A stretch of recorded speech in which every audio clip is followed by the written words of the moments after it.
different, had it been a different man, a different situation? I say yes, not because of race. I think that sometimes cops in situations like this do have the ability to say, you know, this guy's being arrested here, Eric Garner, back to him, for selling loose cigarettes untaxed. This is not exactly public enemy number one. Right, exactly. This is this nonsense called the broken windows theory. You're going to hear a lot about that. The broken windows theory. Sounds terrific. Quality of life crimes. Quality of life. I don't think that if somebody would say, whoa, Knight, hold it, you and I are partners. Imagine that. Hold it. It's that 90-year-old grandmother. Don't you understand? We react. No, people do. There is, they have the ability to say, whoa, wait a minute, sir, back up. We don't want to bother you. Or Tamir Rice, whatever happened to the bullhorn? Whatever happened to getting a, you drop the gun, put your hands up. The way police confront, going back, and I'm jumping around, and I'm sorry for that, but you mentioned Tamir Rice. This is a case.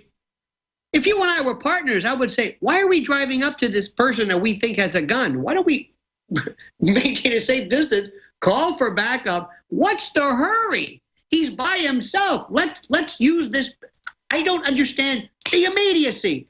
That's what I'm saying. Yeah. It's training. It's systemic. It's attitude. It's us and them. It's we're the cop. I don't know. And we can see the video there. You know, he doesn't look to me like he's a serious threat to them, like he's fighting back. I've got Paul Joseph Watson joined us on the line from the UK, and I wanted to let's put that question to Paul. Paul, what do you think? You think, in terms of the way this is being portrayed by many in New York as racism, you've got a story up on Infowars.com right now. Some people tweeting out that they thought that playing White Christmas at the Christmas tree lighting ceremony at Rockefeller Center in New York was racist. Well, I mean, this is an example of how this has degenerated so quickly. And you know, David, I was attacked as a white supremacist for supporting the facts in the Brown case, just as I've been attacked as a cop hater for supporting the facts in the Garner case. But this has been hijacked by social justice warriors, as Lionel said, to all be about race, when it's not about race, it's about violence. And now, as he mentioned, Darius Rucker, this black singer, sung White Christmas at the New York tree lighting ceremony last night, and the outrage was immediate. That snow itself, a form of frozen precipitation, could be racist. That this was an offensive slur against the Garner verdict. And, you know, I sent out the tweet. White Christmas is a song about snow. It's not a song about white people. Yeah. So it's an illustration of how this has been hijacked by many on the left, just as the Ferguson protests were hijacked by communists, to make everything about race and not about what it should be, which is police brutality, which is what we should all be unifying against. Because when they make it about race, that only ostracizes conservatives. It turns away half of Americans. They don't want to support this movement because it comes across as ludicrous when people are saying that singing White Christmas is a racial slur. It's actually counterproductive. To emphasize the fact this is about violence. It's not about race. Right. You know, white privilege. There's a hashtag Twitter trend, criming while white, which is a bunch of white people confessing their white guilt over having minor infractions and not being punished by police. But, you know, Kelly Thomas, his white privilege didn't count for anything when he was beaten to a bloody pulp in California. James Boyd, shot down like a stray dog in Albuquerque. He couldn't rely on his white privilege to save him from that situation. So it's not about black or white. It's about police brutality. That's what we need to focus on. And we've got a break coming against that. We've got a break coming up, but we've also got this story from Kit Daniels. I want to get Lionel's reaction to this. Tweeting out, and this is a tweet somebody put out. Next time someone asks, white privilege is fatally choking a man on camera for millions to witness and getting away with it. I would say that's not white privilege. I would say that that's maybe blue privilege. We need to look at what is actually going on with these grand jury situations, and I want to get Lionel's reaction to that as a former prosecutor, as a defense attorney. Talk to us about what's going on in these grand juries. Why aren't we seeing indictments come so that we can have a public, open trial that the public can see the evidence that's there. I think that would de-escalate these situations. We'll be right back with Paul Joseph Watson and Lionel. Stay with us.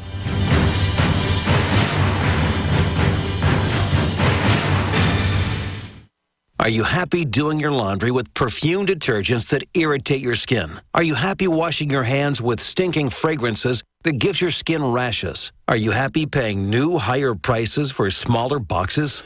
Find your happiness today with our 1 to 4 year supply of pure soaps or our 1 to 2 month sampler with bar soap, shampoo, laundry, and dish soap at 5starsoap.com. You deserve the best. Happiness is 5starsoap.com. Newsflash. Home invasions are on the rise. It takes less than 10 seconds to kick in a door. 10 seconds is not enough time to protect your family. And what would happen if you're not home? Easy Armor is the ultimate security solution. 85% of break-ins are through a door. Protect your home now with Easy Armor. Go to InvasionStopper.com to get real security for under $70. That's InvasionStopper.com. Easy Armor. Your security is our only business. Do you have relatives and friends that are convinced there is no need ever to prepare for any kind of emergency? Are these also folks you buy Christmas presents for? At 30dayfoodsupply.com, we can solve both of these problems at the same time. Go to 30dayfoodsupply.com or call 541-229-0010. We can ship your Christmas presents directly to them. Choose from our original $99 30-day food supply, our long-term storage vegan burger mixes, and other oatmeal, soups, porridges, beans, and granolas for everyday use. All products are non-GMO, MSG-free, and vegetarian. Most are gluten, soy, and nut-free. Call 541-229-0010 today. Oregon Trail Foods and 30dayfoodsupply.com keep prices low, cutting out the middleman by buying directly from their producers in Oregon. Remember, only $10 ships your entire order to the lower 48. Visit the website 30dayfoodsupply.com. Call 541-229-0010. 30dayfoodsupply.com, 541-229-0010. What looks good under your Christmas tree and tastes even better? Big Berkey water filters. Yes, the gift of clean water. A gift that provides a great foundation for achieving good health in the lives of your loved ones.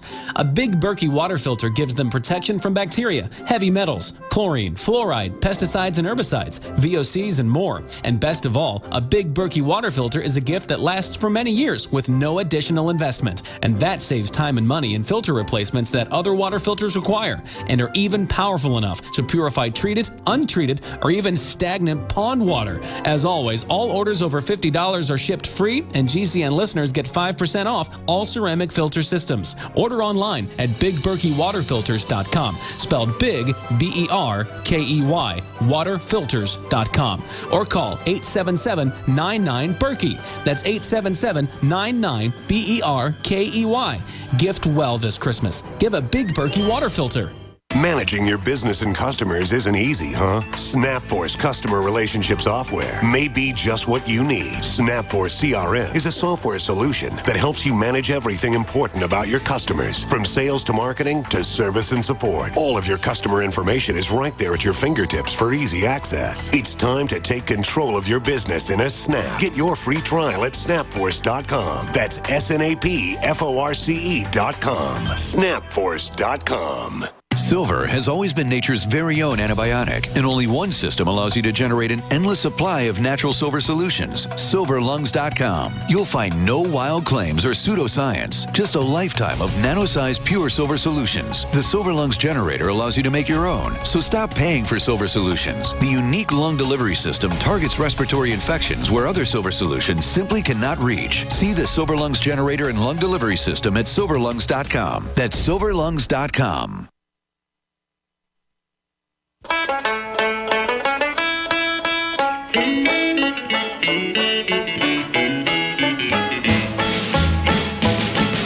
1814 we took a little trip along with Colonel Jackson down the mighty Mississippi. We took a little bacon and we took a little beans and we caught the bloody British. Welcome back to the Alex Jones Show. I'm David Knight in Austin, and we have a Brit joining us, Paul Joseph Watson from the UK, as well as Lionel. And I wanted to go back to Lionel about this grand jury indictment, or I should say non-indictment. We just had Judge Andrew Napolitano go on a radio show yesterday and say, I think it's clearly a case for criminally negligent homicide. He said I think that the use of deadly force, this is not Ferguson, Missouri. This is not somebody wrestling for your gun. This is not where you shoot at or be shot at. He said this is a choking death of a mentally impaired, grossly obese person whose only crime was selling cigarettes without collecting taxes on them. It doesn't call for deadly force by any stretch of the imagination. But then he says this. He says, the grand jury decision tells me that the district attorney didn't want an indictment. Does that tell you the same thing, Lionel, as a former prosecutor and defense attorney? No, it doesn't. It could, but it doesn't necessarily tell me that. Let me break this down very, very carefully. You know, you had mentioned something before where you said we're not conspiracy theorists, we're skeptical. Mm-hmm. So, yes, I can be very skeptical about this grand jury no bill, okay? Mm-hmm. But it works like this. A prosecutor delivers a case to the grand jury, and the grand jury historically has been almost like an outlier. This weird tribunal. It's not a part of the criminal justice system, not a part of the judiciary, not the legislature, not really anything. It's kind of like this, ideally set up as this neutral, detached buffer between the magistrate, the crown, and the people. The idea of standing there between the marauding crown and people and saying, no, you have a case, you don't have a case. Well, that might be fine historically. But what it means is that provided there's enough probable cause, and the best definition of probable cause is he probably did it. Probable cause in burdens is here. Reasonable doubt is here. And you're saying probable cause for people that aren't watching and listening on the radio. You're saying probable cause is much, much lower than that. Yeah. Probable cause means he probably did it. It's the easiest burden you can imagine. Mm-hmm. But here's the problem. If I'm a prosecutor, I don't want to bring a case that I think is going to stink at the trial level. I don't want to bring a case where the medical examiner, in this particular case, we believe, because we really haven't heard the Staten Island grand jury minutes, but let's assume the prosecutor or the medical examiner testified that A, this was not a chokehold, a carotid restraint. This was a poorly used neck restraint or something. He did say that the cause of death was compression, but also chest compression, and also asthma, perhaps obesity, perhaps other factors. So the question number one is, imagine that this indictment came, this indictment was issued, and at the trial level, the defense lawyer says, ladies and gentlemen of the jury, can you find beyond a reasonable doubt that this death was caused by this officer? If no, that's not guilty. So just because it works at the grand jury level doesn't mean it's going to work at the trial level. And any prosecutor who merely says, I don't care whether this case has a chance of conviction. My job is to get an indictment, and that's all I care about. That's negligence. Now, the other problem with this is that police officers, by virtue of their position, can do things that citizens can't. They can actually arrest. Wait a minute, because we're about out of time on this segment. Sure. We'll join this when we come back at the bottom of the hour. But we're talking about the grand jury. I think it's important for people to understand, and this is the problem that I have with it, is the fact that this isn't a trial situation where, you know, you've only got the prosecutor addressing the jury. He can tell them anything that he wants to. It's not an adversarial relationship. There isn't a defense attorney present because nobody's been indicted yet. So he can basically tell them whatever he wants to, and no matter how skewed the evidence is, there's nobody to object to that. That's why they've had 162,000 grand juries with only 11 cases where it wasn't returned as an indictment. That's why you have that familiar saying that Judge Napolitano repeated, you can get a grand jury to indict a ham sandwich. I want to pick up with that before we go on to the different rules that we have for police. Right after we come back from the break, we're talking to Lionel. He's in New York, a former prosecutor as well as a talk show host and personality there. We also have Paul Joseph Watson joining us from the UK. I'm going to give him a chance to ask Lionel some questions about what's going on with police brutality. We'll be right back. Stay with us.